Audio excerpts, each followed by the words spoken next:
अखंड मंथन के सभी दर्शकों को नमस्कार।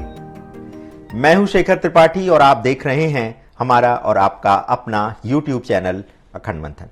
जैसा कि हम इस वेब सीरीज के माध्यम से आपको ये समझाने का प्रयास कर रहे हैं कि आखिर धरती पर प्रलय कब और कैसे आया और उसके दौरान पृथ्वी पर कैसे कैसे परिवर्तन हुए, तो इसी श्रृंखला को आगे बढ़ाते हुए अब देखिए कि वर्तमान समय में हमारी धरती किस स्तर पर पहुंच चुकी है और उसके समाप्त होने की बात जो की जा रही है उसमें कितनी सत्यता है। इसमें कोई ज्योतिषीय आधार नहीं बल्कि वह वैज्ञानिक आधार है, जिसमें भूवैज्ञानिक ये चर्चा कर रहे हैं कि यदि धरती को बचाया नहीं गया तो मनुष्य को अपना अस्तित्व बचाने के लिए किसी दूसरे ग्रह की खोज करनी होगी।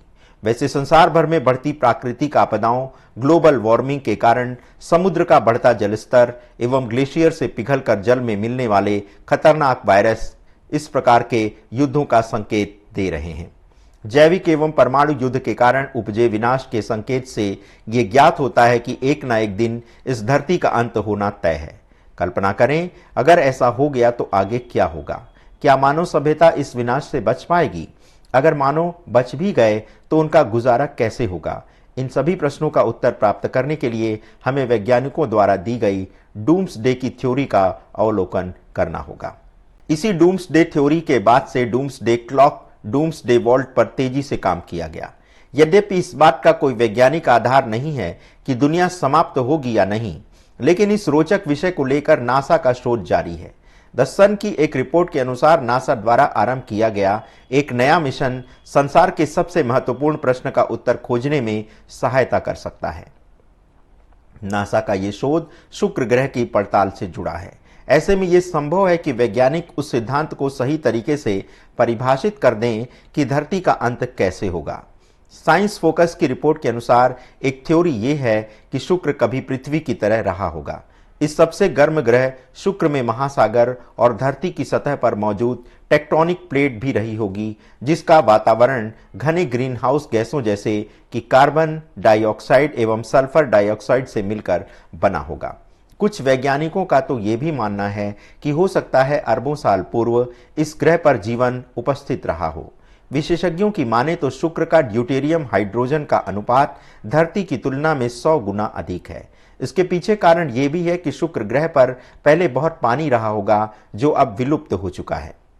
शुक्र ग्रह से जुड़ी ऐसी कई गुत्थियों को सुलझाने के लिए नासा कुछ साल बाद अर्थात 2028 से 2030 के बीच अपना डाविंसी वर्टाइस प्रोब रवाना करेगा। डाविंसी प्लस मिशन पर जाने वाला यान शुक्र ग्रह की सतह पर जाकर इसके ड्यूटेरियम हाइड्रोजन अनुपात को फिर से मापेगा। आपको बताते चलें कि इससे पहले सन 1970 और 1980 के दशक में प्राप्त हुए इस अनुपात के परिणामों को 100% सटीक नहीं माना जाता।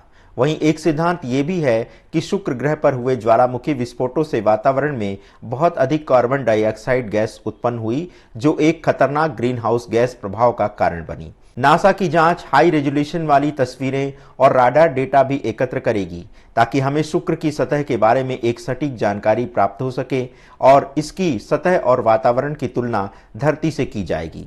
इसी दौरान शुक्र ग्रह से जुड़े सभी सिद्धांतों का अध्ययन कर धरती के अंत के समय का अनुमान भी लगाया जा सकेगा।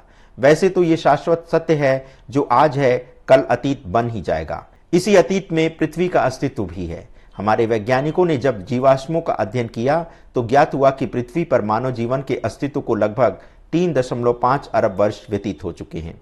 इन 3.5 अरब वर्षों में पृथ्वी ने कई प्रकार की आपदाएं झेली हैं, जिनमें अंतरिक्ष से गिरने वाली चट्टानों के कारण, धरती पर फैले जहर के कारण पृथ्वी पर एक बार नहीं बल्कि कई बार जीवन समाप्त हो चुका है। कई बार रेडिएशन के कारण भी पृथ्वी पर जीवन संकट में पड़ा है। लेकिन वैज्ञानिकों का कहना है कि इतना होने के बाद भी पृथ्वी पर से सब कुछ समाप्त नहीं होगा। हाँ, इतना अवश्य है कि धरती की अधिकांश भूमि बंजर हो सकती है, जिसके कारण कुछ भी उपज नहीं हो पाएगी। अब आइए उन आशंकाओं पर एक दृष्टि डालते हैं जिसमें कहा जा रहा है कि ज्वालामुखियों के एक के बाद एक विस्फोट होने के कारण 25 करोड़ वर्ष में पृथ्वी पर जीवन समाप्त हो सकता है। इसी विस्फोट के कारण 95% जलीय जीवों का जीवन भी समाप्त हो सकता है। वैज्ञानिक शोध के अनुसार इस दौरान विस्फोट होने वाले ज्वालामुखी का आकार ब्रिटेन के आकार से 8 गुना अधिक बड़ा हो सकता है। शोध के अनुसार जब पृथ्वी पर डायनासोर जैसे विशालकाय प्राणी का अंत हुआ था, तब शुक्र ग्रह के टकराने के कारण हुआ था। तो अगर एक भारी भरकम क्षुद्र ग्रह के टकराने से विशालकाय डायनासोर लुप्त हो सकते हैं, तो फिर एक दूसरी टक्कर से पृथ्वी पर भी जीवन तो नष्ट हो ही सकता है।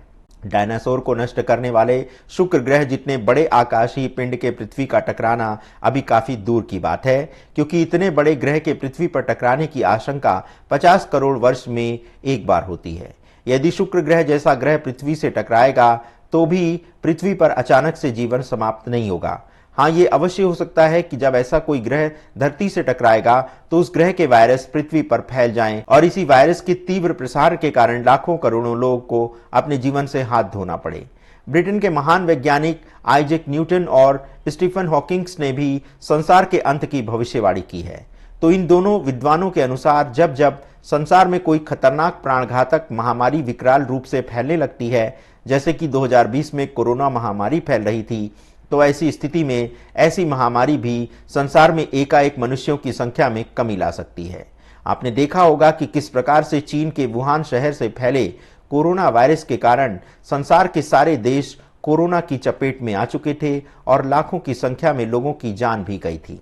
इसी प्रकार न्यूटन के लिखे पत्रों को उनके जीवन समाप्त होने के बाद जब खोला गया तो पता चला कि उन्होंने भी संसार के अंत के कारण का वर्णन किया है।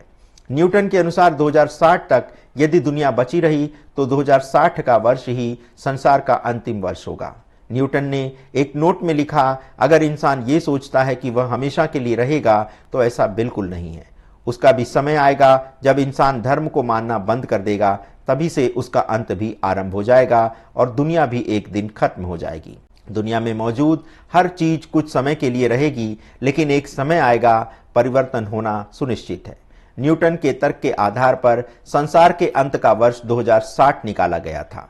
प्रसिद्ध वैज्ञानिक स्टीफन हॉकिंग्स ने दुनिया के अंत को लेकर दावा किया था कि मानव जाति ज्यादा 6 साल तक जीवित रह सकती है। उनका कहना था कि 6 साल के भीतर पृथ्वी आग के गोले में तब्दील हो जाएगी। साथ ही कहा था कि मनुष्य को अब अपने निवास के लिए धरती के अलावा किसी दूसरे ग्रह की खोज करनी चाहिए। हॉकिंस के अनुसार जैसे जैसे जनसंख्या विस्फोट हो रहा है, वैसे वैसे धरती पर ऊर्जा की खपत भी बढ़ती जा रही है। ऐसे में धरती का तापमान अचानक से बढ़ने लगेगा और धरती गर्म होकर लाल हो जाएगी। हॉकिंस के अनुसार आगामी समय में पृथ्वी का तापमान बढ़कर शुक्र ग्रह के समान हो जाएगा और धरती भी लाल हो जाएगी। तापमान बढ़ने के साथ ही साथ धरती पर एसिड की वर्षा होने लगेगी। इसके अलावा हॉकिंस का मानना था कि आर्टिफिशियल इंटेलिजेंस के कारण मनुष्य रोबोट के अधीन हो जाएगा और यही स्वचालित रोबोट एक दिन मनुष्य की दुनिया पर कब्जा जमा लेंगे। एक अंतर्राष्ट्रीय वेबसाइट को दिए गए साक्षात्कार में स्टीफन ने कहा था कि हमें आर्टिफिशियल इंटेलिजेंस के विकास की तरफ बढ़ते हुए इससे जुड़े खतरों के बारे में भी ध्यान देना चाहिए। उन्होंने एक समारोह में भविष्यवाणी की थी कि हमारा अंत मानवीय आक्रामकता और दुनिया पर राज करने की जिद के कारण होगा। इसके लिए परमाणु हथियारों का इस्तेमाल किया जाएगा, जिससे सामूहिक विनाश होगा। ये बात शायद किसी को नहीं पता कि दुनिया का कभी अंत होगा या नहीं, लेकिन इतना तो अवश्य है कि जिस चीज का सृजन होता है उसका अंत भी एक ना एक दिन अवश्य होता है। तो आज के एपिसोड में बस इतना ही। मिलते हैं प्रलय के वैज्ञानिक कारण वाली इसी वेब सीरीज के अगले एपिसोड में कुछ नवीन रोचक तथ्यों के साथ। तब तक के लिए हमें अनुमति प्रदान करें, किंतु जाते जाते हम आपसे यही अनुरोध करेंगे कि यदि आपको हमारे चैनल का कंटेंट अच्छा लग रहा है तो इसे आप लाइक, शेयर और सब्सक्राइब करना मत भूलिएगा। धन्यवाद। नमस्कार।